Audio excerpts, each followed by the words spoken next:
A burst of bad weather during one of the busiest travel stretches of the year, tonight wreaking havoc and upending plans from the Midwest, where a spate of accidents stopped traffic in Saginaw, Michigan, and icicles dangled from power lines and streetlights, to the Northeast, where this plane in Rochester, New York, took off in treacherous conditions, screaming wind and heavy snowfall. New York and New Jersey tonight under states of emergency, bracing for their biggest snow totals in years.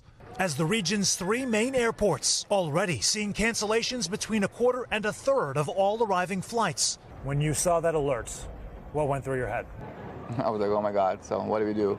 Frustrated travelers struggling just to rebook. You guys have spent all day trying to figure out a way to get home. Yes.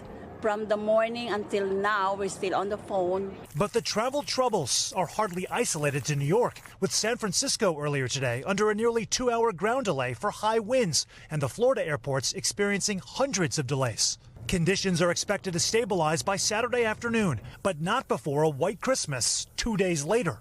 The Big Apple may experience its largest snow event since 2022, when 8 inches of snow fell in Central Park. The city's Department of Sanitation standing by with 700 million pounds of salt and declaring a snow alert for New Yorkers, as millions more just hoping to get home. And Sam Brock joins us live from Newark Airport. Sam, how are things looking across the country?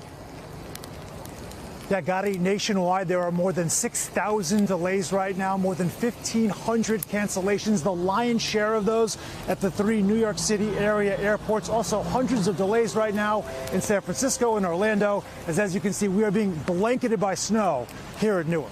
Gotti, back to you. We thank you for watching, and remember, stay updated on breaking news and top stories on the NBC News app or watch live on our YouTube channel.